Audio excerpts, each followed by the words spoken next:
Donc, bien sûr que ma vocation est venue un petit peu en lisant la Bible. Vous savez, je suis plutôt un technicien. Moi, j'étais un peu fou de mécanique voilà. Et donc, c'est un petit peu hasard que finalement, le Seigneur ait préparé les choses d'avance et que j'ai fait une partie de ma carrière dans l'écologie. Ce livre, il a 50 ans, exactement, avril 1965. Donc, il a 50 ans maintenant. Il a été écrit par le directeur de l'époque du Muséum d'Histoire naturelle. Et il y a 50 ans, hormis la question sur le réchauffement climatique, dont le diagnostic était pressenti mais n'était pas encore affirmé, tout était dit il y a 50 ans.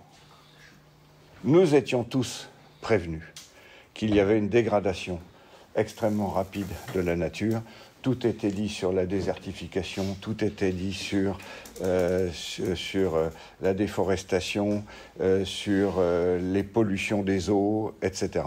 Il y a 50 ans, dans ce livre, il existe, on le trouve d'occasion, donc je vous invite éventuellement à le trouver, mais je peux le prêter aussi. Et j'ai préparé ce message, figurez-vous, avec une gomme.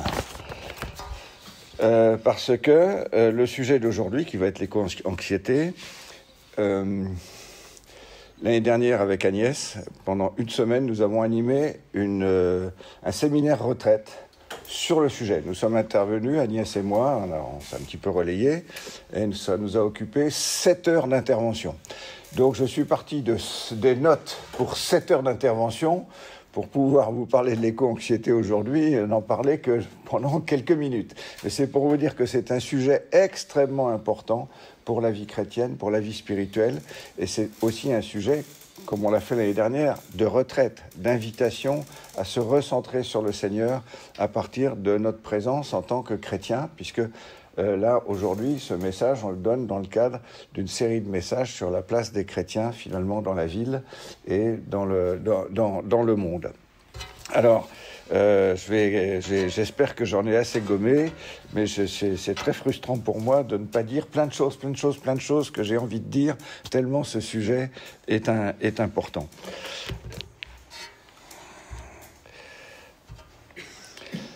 Alors, l'éco-anxiété, c'est sûr que nous sommes, vous le savez, dans un contexte de crise environnementale et nous vivons en ce moment une période qui est absolument inédite dans l'histoire de l'humanité parce que la révolution industrielle, alors je vais vous dire beaucoup de choses que vous savez déjà parce que heureusement les médias parlent beaucoup de la crise écologique et c'est important. Mais je résume en 2 mots la racine de la crise écologique que nous vivons actuellement. Nous vivons une révolution industrielle depuis 2 siècles et demi qui a permis de transformer les énergies fossiles en travail mécanique et qui a fait de nous des surhommes. Quand je prends ma tronçonneuse et que je consomme 1 litre d'essence dans ma tronçonneuse, eh bien moi tout seul, je fais le travail de 5 travailleurs avec 1 litre de tronçonneuse, je fais l'équivalent de 5 bûcherons qui travaillent une journée complète. Chacun, vous voyez un petit peu, je deviens tout de suite un surhomme avec ma tronçonneuse, au même titre que si je roule à 130 à l'heure sur une autoroute, j'ai fait le calcul, la quantité de travail que fournit ma voiture et ma consommation correspond à 200 esclaves. C'est-à-dire que quand je roule à 130 sur l'autoroute, c'est comme s'il y a 200 rameurs qui en même temps fabriquent l'énergie qui est nécessaire pour pousser ma voiture à 150 km/h. Donc nous sommes devenus des surhommes et ceci, ça se traduit par une overconsommation d'énergie fossile et je ne vais pas développer ça, mais vous le savez, ceci se traduit bien sûr par une augmentation du CO2 dans l'atmosphère et un réchauffement climatique et bien d'autres déséquilibres. Or, l'humanité prend conscience, bien sûr, de cette situation, elle essaye de réagir et en fait, l'humanité est en un échec. Il n'y a que les optimistes béats qui pensent que humainement, nous allons réussir à surmonter cette crise écologique. Non, la crise écologique, nous n'en sortirons pas. Nous sommes en train d'aller inéluctablement vers une catastrophe. c'est une évidence scientifique, c'est une évidence physique, c'est une évidence humaine. Et on va voir un petit peu qu'est-ce qui amène notre fonctionnement de nature humaine à nous conduire dans l'impasse dans laquelle nous sommes en train d'aller. Et donc, c'est normal que les hommes soient aujourd'hui éco-anxieux. C'est normal que vous puissiez ressentir ce genre de sentiment d'éco-anxiété parce que nous allons réellement dans le mur et nous sommes dans une crise absolument majeure, inconnue de l'histoire de l'humanité et même de l'histoire du monde. On est en train de vivre un espèce de déséquilibre. On passe d'un monde qui était durable, où la planète se gérait par des équilibres qui se faisaient, et puis en l'espace de 2 siècles, tous ces équilibres sont complètement perturbés, et ce n'est pas fini, et ça va être de pire en pire. Alors, quelle réponse les chrétiens sont susceptibles de donner, de proposer à cette chose? Est-ce que la Bible peut nous éclairer sur ce sujet? Est-ce qu'elle traite le sujet? Est-ce que les chrétiens doivent tout simplement faire comme tout le monde et vivre l'éco-anxiété comme tout le monde? Ou est-ce qu'il y a une différence, j'allais dire, entre un écolo non chrétien et un écolo chrétien? Est-ce qu'on fait la différence et comment ça se traduit dans notre vécu et comment ça se traduit dans nos actes? Et ensuite, est-ce que les chrétiens ont un rôle spécifique dans cette situation de crise dans laquelle nous sommes et dont humainement, nous ne sortirons pas? Alors, la Bible déjà nous éclaire sur les origines de la crise. Nous, les chrétiens, nous le savons, nous faisons face à 3 ennemis. Nous faisons face à un premier ennemi qui est ma chair, un deuxième ennemi qui est le monde et un troisième ennemi qui est le diable. Le premier ennemi, c'est la chair. Alors, puisque j'étais obligé de gommer toutes mes notes, je ne vais pas lire en détail tout ce qui est dit dans la parole de Dieu sur la chair, mais vous avez en Romains 7 une analyse de Paul par rapport au fonctionnement de la chair, et à un moment donné, on le sent pousser un cri terrible en disant « Ce qui est bon, je le sais, n'habite pas en moi, c'est-à-dire dans ma chair, dans ma nature propre, ma nature humaine. J'ai la volonté, mais non le pouvoir de faire le bien, car je ne fais pas le bien que je veux, et je fais le mal que je ne veux pas. » Voilà ce que nous dit la Bible sur notre mode de fonctionnement. Et eh bien, figurez-vous que les scientifiques, mais j'ai déjà abordé cette question-là, c'est quelque chose qu'Agnès développe pendant 1 heure, et je vous l'invite à l'inviter à nous reparler finalement de mécanismes de la récompense. Paul a fait le diagnostic des conséquences du fonctionnement de la chair, mais aujourd'hui, les neurologues vont regarder un petit peu ce qui se passe dans le cerveau et dans nos tripes et la façon dont nous sommes programmés et dont nous fonctionnons. La chair, on fonctionne comme des animaux, comme des mammifères. Et le circuit de la récompense fait que nous ne nous laissons pas mourir de faim. Quand nous avons faim, nous vivons un malaise. Et lorsque nous allons manger, eh bien nous bénéficions d'une récompense qui est la sensation de satiété. Eh bien, notre chair fonctionne comme ça dans tous ses aspects, et je le résume, je crois que j'ai déjà dit ça ici, finalement, nous sommes tous faits pour aspirer à avoir plus que notre semblable. On est cette espèce d'esprit de compétition permanent, qui est absolument présent dans la nature, d'une part interespèce, mais même au sein de la même espèce. Ensuite, on est poussé à vouloir toujours avoir plus qu'avant. Ensuite, on est poussé à avoir plus que prévu. Et le 4e point, c'est que nous sommes poussés à avoir tout cela tout de suite. Voilà notre fonctionnement de la chair, et voilà comment des scientifiques ont réussi à décortiquer ce fonctionnement et le justifier par ce circuit de la dopamine, de la récompense, etc., qui est dans le cerveau. Et vous savez très bien de quoi je parle, parce que nous vivons ça. Je viens de passer une semaine avec mes petits-enfants, avec 3 de mes petits-enfants. Eh bien, quand je les vois se chamailler, eh bien, je vois le fonctionnement de la chair et je vois cette espèce de rivalité, de querelle, d'esprit de querelle qui est présent dans des enfants, chez des enfants, et je le vois aussi parmi les adultes. Vous savez bien entendu de quoi je parle. Alors Paul, à ce fonctionnement de la chair, lui nous donne déjà une réponse en disant, bien, soit je vis selon la chair, soit je vis selon l'esprit. Je ne vais pas développer ça, ça fait partie effectivement d'un point que nous pourrions développer si nous avions largement le temps de traiter cette question. Il s'avère que dans la nature, ce fonctionnement des animaux se traduit par un équilibre, c'est-à-dire que les rats ils vont proliférer s'il y a de la nourriture. S'il n'y a plus de nourriture, eh ben, il y a beaucoup moins de rats, il y a beaucoup moins de lapins, il y a beaucoup moins, etc. Si au contraire il y a beaucoup de nourriture, la quantité de lapins va proliférer, la quantité de renards va proliférer, enfin, tout ça s'équilibre.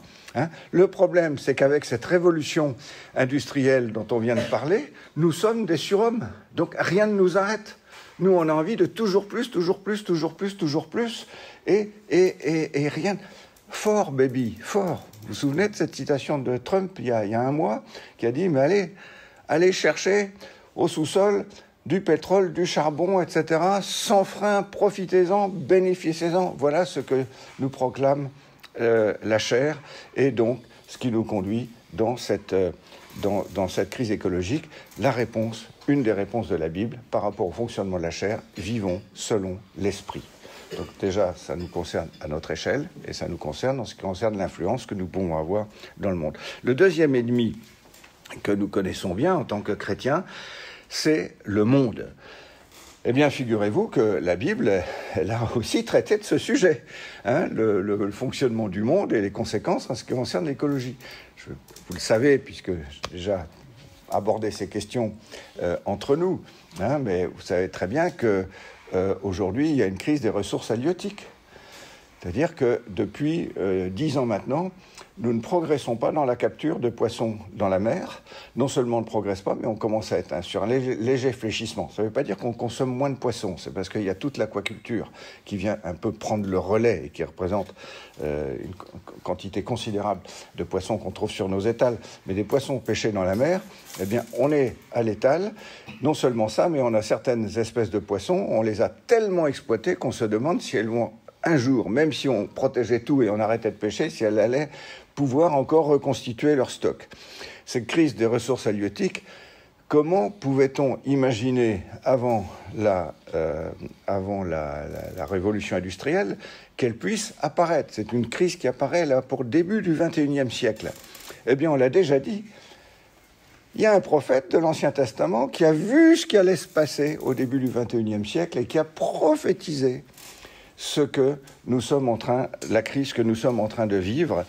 Alors, le hasard du calendrier fait qu'en plus, nous étions hier tous les deux à l'inauguration du Festival de l'Oiseau. Hein, donc, vous voyez qu'on est dans une région qui est aussi très motivée pour ces questions d'écologie. Eh bien, figurez-vous qu'il y en a un qui a dit « C'est pourquoi le pays sera dans le deuil, tous ceux qui l'habitent seront languissants, même avec eux les bêtes des champs et les oiseaux du ciel, même les poissons de la mer disparaîtront. » Vous vous souvenez? Quel est le prophète qui a annoncé ça? Osée. Voilà. Osée au chapitre 4. Donc voilà, je viens de lire le 3e verset. Et nous sommes actuellement témoins de la réalisation en cours de cette prophétie qui a été faite il y a 2700 ans. Et au verset 2, Osée nous donne le programme de télévision de ce soir, ou de demain soir, ou d'après-demain soir. De toute façon, la télévision ne nous déverse que cela.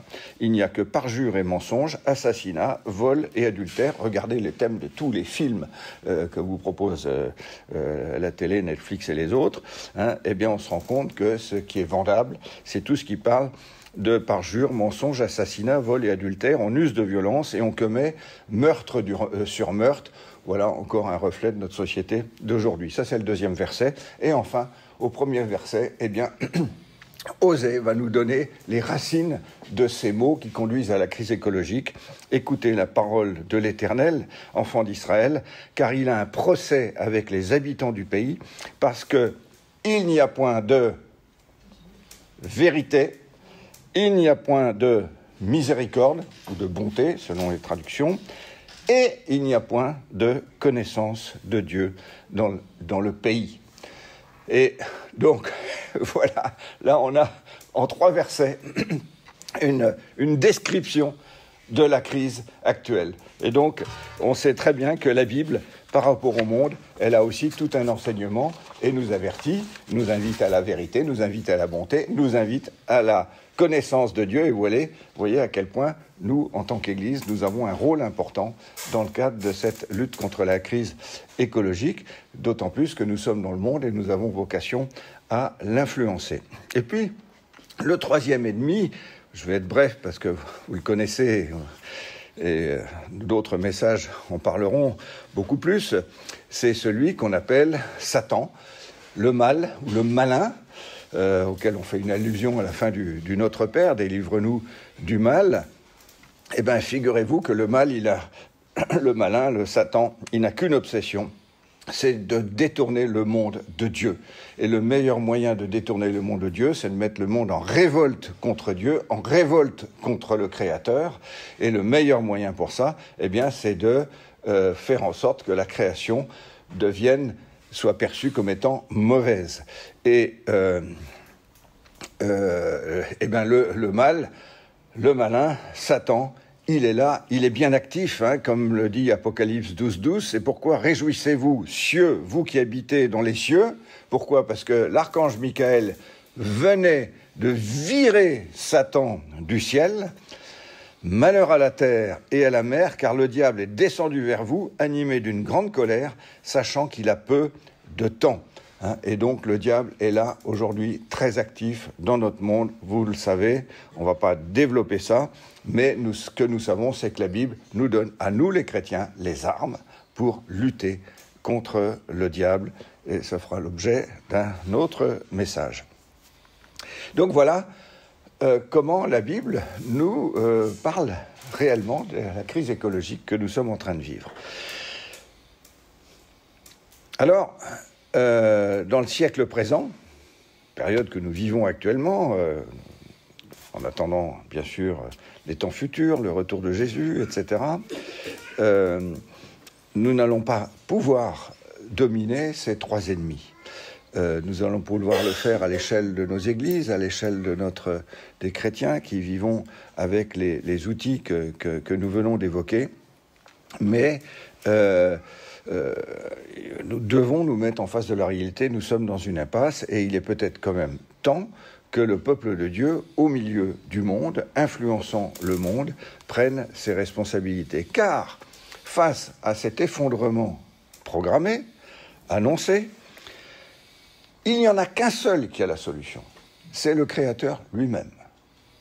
Vous connaissez cette anecdote d'Henry Ford. Henry Ford partait en week-end avec sa femme et ses enfants, et puis il tombe sur une voiture qui est en panne. Et puis, il s'arrête, et puis, qu'est-ce que vous avez, monsieur ? Attendez, on va regarder ce qu'il y a sous le capot, etc. Et puis, bien sûr, il trouve la panne immédiatement, il répare, et cet automobiliste est ébahi. Il dit, mais comment faites-vous pour avoir dépanné ma voiture aussi facilement ? Et il a dit, je suis Henry Ford, et c'est moi qui ai conçu la voiture.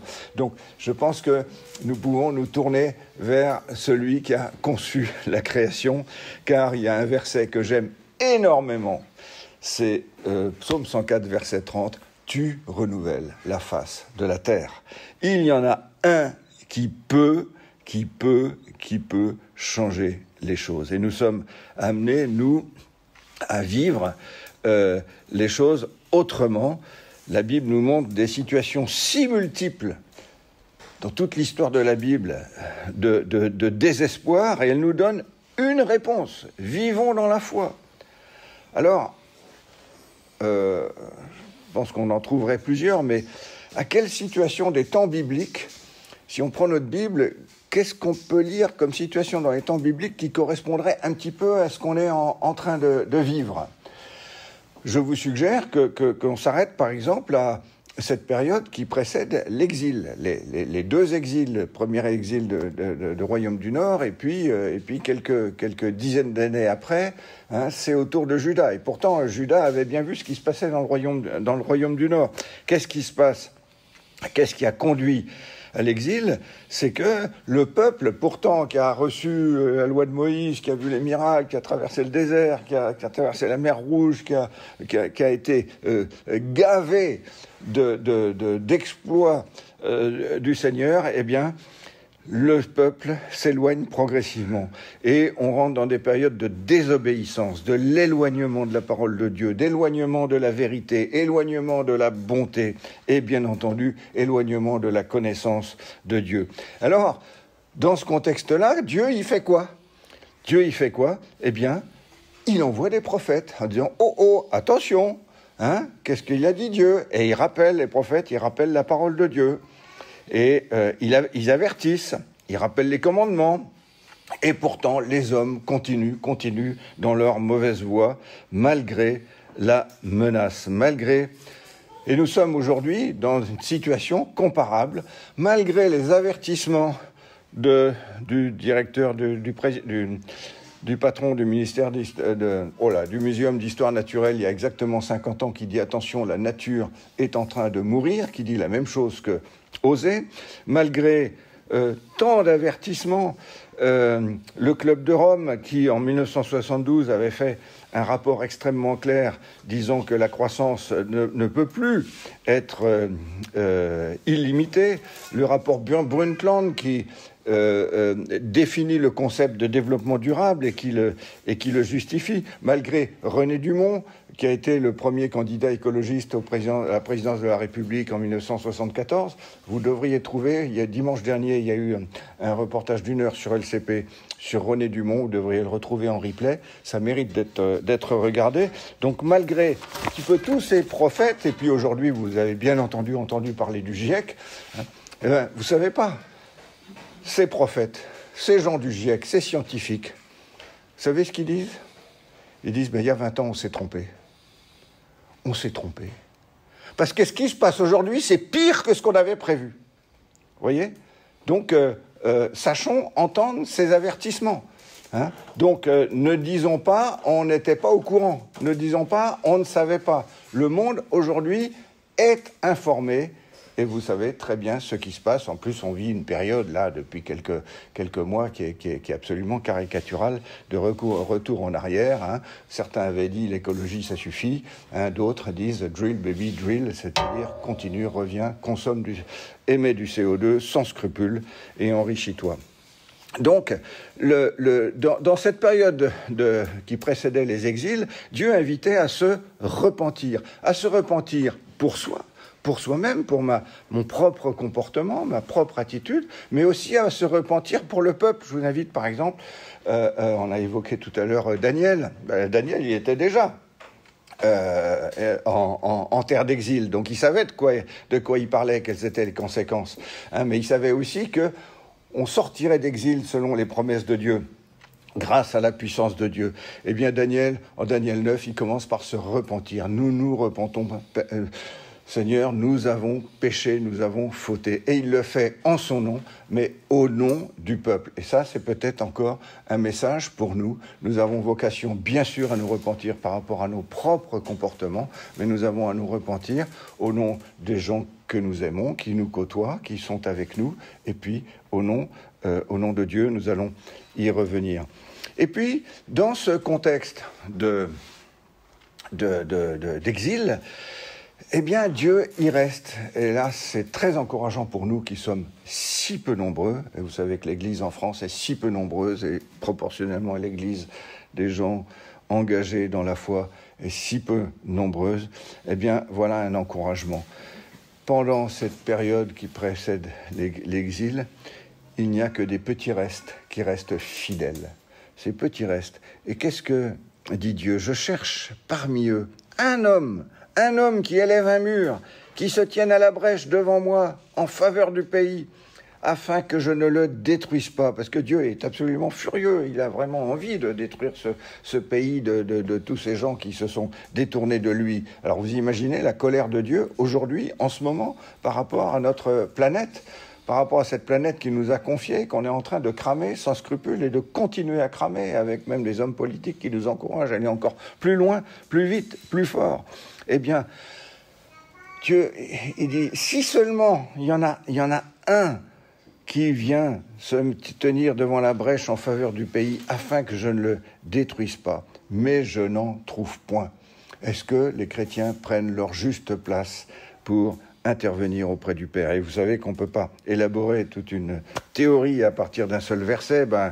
Là, j'ai cité Ézéchiel, mais on va citer Ésaïe. La vérité est devenue rare, pas de vérité, comme Osée l'a dit. Et celui qui s'écarte du mal est victime de pillage.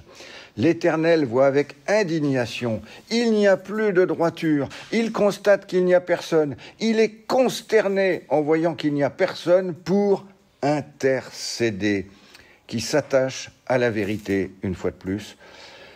Et si c'était le cas, je pardonnerais à Jérusalem. Il ne trouve pas un homme qui soit là pour intercéder. Et Jérémie, là on vient de citer Ézéchiel, Ésaïe, Jérémie, parcourez les rues de Jérusalem, regardez, informez-vous, cherchez dans les places. S'il s'y trouve un homme, s'il y en a un qui pratique la justice, qui s'attache à la vérité, et alors je pardonnerai. Voilà. En temps de crise, Dieu cherche des intercesseurs. Et nous avons vocation à être des intercesseurs. Car la Bible nous donne tellement d'espérance. Bien sûr, j'ai cité Psaume 104, verset 30, tu renouvelles la face de la terre, mais plongeons-nous dans la Bible, il y a aussi tellement de versets qui nous manifestent la puissance de Dieu. Il fait couler le torrent dans le désert. Je ferai jaillir des fleuves sur les collines et des sources au milieu des vallées. Je changerai le désert en étang et la terre aride en courant d'eau. Oui, le Créateur peut restaurer la face de la terre. Oui, le Créateur peut le faire. Mais il a pour ça besoin, dans cette période de crise, d'intercesseurs. Et s'il n'y a pas d'intercesseurs, la sanction tombera. La crise va s'empirer, incontestablement. Que va faire Dieu? J'en sais rien. Comment, si effectivement nous allons nous mobiliser dans l'intercession, comment Dieu va réagir? C'est une spéculation que je ne vais pas essayer de développer là, mais qui mériterait d'être travaillée. Alors, on va résumer ça, tout ce que je viens de dire, et puis après, on va voir un petit peu concrètement ce que ça fait pour nous. Eh bien, vous avez demandé le programme. Le programme, tout ce que je vais dire, j'ai préparé ce message avec une gomme, mais il peut se résumer en un seul verset, qu'on a déjà cité ensemble, que vous allez bien sûr reconnaître.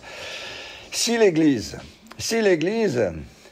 qui invoque mon nom s'humilie, alors vous avez senti, je parodie, si le peuple sur qui est invoqué mon nom, traduit par l'Église aujourd'hui, le peuple sur qui est invoqué mon nom, eh bien, si l'Église qui invoque mon nom s'humilie,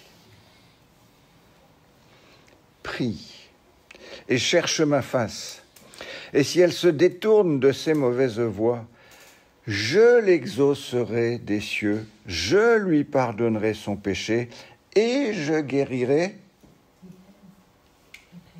son pays. Et ça, c'est un verset qui est extraordinaire parce que c'est une invitation pour nous à nous adresser au Père, d'abord en nous humiliant, en priant et en cherchant sa face, en nous détournant de nos mauvaises voies, nous allons y venir. Et l'exaucement ne concerne pas que l'Église. Bien sûr que nous avons plein de promesses. Nous sommes bénéficiaires de tellement de promesses en tant que chrétiens. Nous sommes bénéficiaires de toute la connaissance de la parole de Dieu. Nous en avons évoqué déjà des points. Mais nous sommes aussi bénéficiaires de la solidarité. Si nous arrivons dans des périodes de plus en plus troublées, sachez que la Bible nous invite à avoir aussi des actions solidaires entre chrétiens. Et donc, nous sommes, et nous qui avons quitté nos terres, nos fermes, nos familles, etc., qu'est-ce que nous avons comme promesse, Et Jésus dit, eh bien, vous aurez des frères, des sœurs au centuple, et vous aurez des propriétés au centuple, vous aurez des persécutions, et vous aurez la vie éternelle. Eh bien, je peux vous dire qu'aujourd'hui, notre menace qui pèse sur nous, chrétiens, est plus forte de subir des persécutions que de subir les conséquences de la crise écologique, car cette crise écologique, nous allons pouvoir vivre de façon solidaire.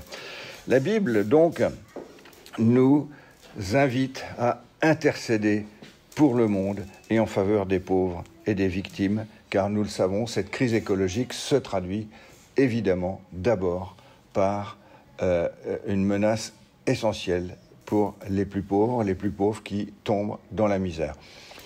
Juste une illustration, le réchauffement climatique est tel que toute la planète se réchauffe. Et dans les pays qui sont déjà chauds, sachez que quand il fait 40 degrés à 100% d'humidité, tout simplement, on meurt. Parce que s'il y a 100% d'humidité, notre système de refroidissement par la transpiration ne fonctionne plus, puisqu'il y a déjà 100% d'humidité dans l'atmosphère.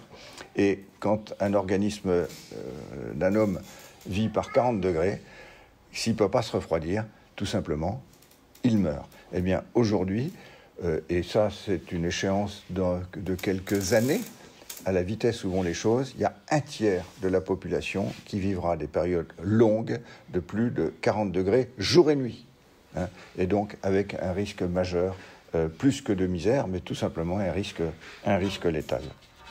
Et pour finir avec notre programme, je s'humilie, prie, cherche ma face et se détourne de ses mauvaises voies. Il n'y a pas de prière, il n'y a pas d'intercession qui porte avec foi, sans qu'il y ait les œuvres qui vont avec.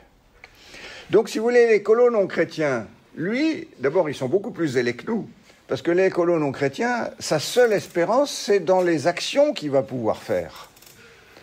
C'est normal, à la limite, que les écolos chrétiens soient moins engagés, parce que s'il est vraiment chrétien, il compte sur cette espérance. Mais la parole de Dieu nous dit, mais c'est bien de prier, mais et tes œuvres, tes œuvres, ça se traduit par quoi ta prière? Est-ce que ta prière est sincère? Est-ce que ta prière est authentique? Vous avez, je l'ai déjà cité 25 fois ici, cette multiplication des pains. Jésus, attends, il y a un problème, regarde là, ils sont 5000, le soleil descend, ils n'ont pas mangé, etc. Et Jésus les renvoie à leur responsabilité en disant, débrouillez-vous, trouvez une solution. Puis là, ils reviennent en disant, on ne sait pas comment on va faire, dans la même situation dans laquelle on est. Bon, et Jésus il dit, allez, apportez ce que vous avez, apportez vos 5 pains et vos 2 poissons. Et là, Jésus fait l'action. Est-ce que nous sommes prêts à apporter nos 5 pains et nos 2 poissons? Est-ce que nous sommes prêts à apporter nos 5 sous de la veuve qui a quoi? Qui a donné de son essentiel. Elle a donné plus que les autres parce qu'elle a donné de son essentiel. Est-ce que dans nos œuvres qui accompagnent notre prière, je suis prêt à donner de mon essentiel, à aller, à vraiment m'engager? Et vous voyez que là, je ne vais pas agir parce que c'est le fait que je vais avoir une voiture plus petite, que je vais prendre des vêtements que je vais acheter d'occasion, etc. Enfin, toutes ces petites choses qu'on nous encourage à faire. Ce n'est pas ça qui va traiter la crise écologique, comme le pensent à juste raison les écolos non chrétiens.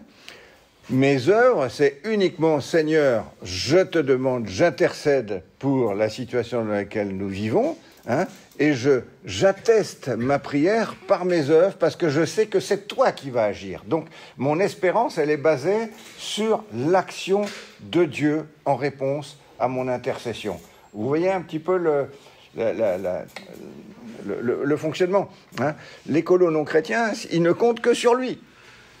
Et du reste, ils sont vachement efficaces. Enfin, ils créent des tas de mouvements, etc. Mais ils seront perdants. Parce que derrière un gars qui dit « drill, baby, drill », ils font pas le poids. Et on sait, on le voit, on va à la catastrophe. L'écolo chrétien, Seigneur, je me repens. parce que je suis aussi complice de la situation dans laquelle nous vivons, hein, je te demande d'agir, et j'apporte mes 5 pains et mes 2 poissons. Et je sais bien que ce n'est pas mes 5 pains et mes 2 poissons qui vont nourrir la foule, mais c'est le miracle que tu vas faire. Hein. Et voilà comment nous allons pouvoir fonctionner, nous, en tant que chrétiens, et sortir de l'éco-anxiété. Que va faire le Seigneur? On ne sait pas. Mais notre responsabilité, elle est parfaitement claire. C'est ça. Alors, changer de comportement, c'est quoi? Alors, ne nous jugeons pas réciproquement. Alors là, ça, c'est pire que tout. N'empêche que toi, il va te dire tes fringues. Toi, il va te dire tes vacances. Tu es obligé d'aller si loin, tu es obligé de, si, ça, ta maison. Tu t'es fait une belle cuisine, mais tu aurais peut-être dû isoler ta maison avant de te faire une belle cuisine. Et toi, ta bagnole, tu es obligé d'avoir une si grosse bagnole? Vraiment? Et toi, ta façon de conduire, tu es obligé de conduire si vite et de rouler plutôt à 135 sur l'autoroute qu'à 110, etc., etc. Et ta façon de te nourrir, etc., etc. Mettez-vous devant le Seigneur, vous allez voir, en tout cas avec moi ça marche. Ne jugez pas de mes comportements. Hein. J'ai des choses secrètes, hein, au même titre que je prie de façon secrète, que je donne de façon secrète, au même titre que dans ma relation intime avec le Seigneur sur ces questions d'écologie, j'ai cette relation secrète qui m'amène à changer un certain nombre de comportements, visibles ou non visibles. N'empêche que mettons-nous chacun devant le Seigneur. Seigneur, comment tu touches mon cœur en lien avec le fait que je suis là pour intercéder. Voilà. Alors, je conclus, parce que vous savez que je suis un petit peu attaché à Rocha. Les comportementalistes qui mettent leur espoir dans la mobilisation, si tous les gars du monde se bougent les mains, on va sortir de la crise écologique. Vous l'avez compris, je n'y crois pas. Nous disent quand même que c'est bien de ne pas vivre seul, de ne pas vivre ces crises seuls. Et ça, c'est un des atouts que nous donne le fait d'être chrétien. C'est que nous devons échanger sur ces questions-là. Nous devons nous serrer les coudes, nous devons nous encourager. Arocha met en place des groupes locaux dans des villes, met en place des ambassadeurs qui doivent relayer un petit peu tout cet enseignement au niveau des églises et mobiliser les chrétiens. Et puis, moi j'aime énormément, pour conclure, le Notre Père. Notre Père, il n'y a pas plus écolo comme prière. Bien sûr, les 3 premières requêtes se tournent directement vers le Père, vers le Créateur, vers celui qui peut, qui a la puissance et sur lequel je m'appuie. La 4e requête, mes petits besoins personnels, donne-moi mon pain quotidien. Je ne sais pas, donne-moi une plus grosse maison, une plus grosse voiture et un plus gros manteau. Bon. Et enfin, ça se termine. Hein, protège-moi de mes 3 ennemis, hein, de ma chair qui m'empêche de pardonner, hein, du monde, hein, avec ses tentations, et délivre-moi du mal. Donc sachons relire, reprier le Notre Père comme, je dirais, un soin de notre éco-anxiété. Et je vous remercie.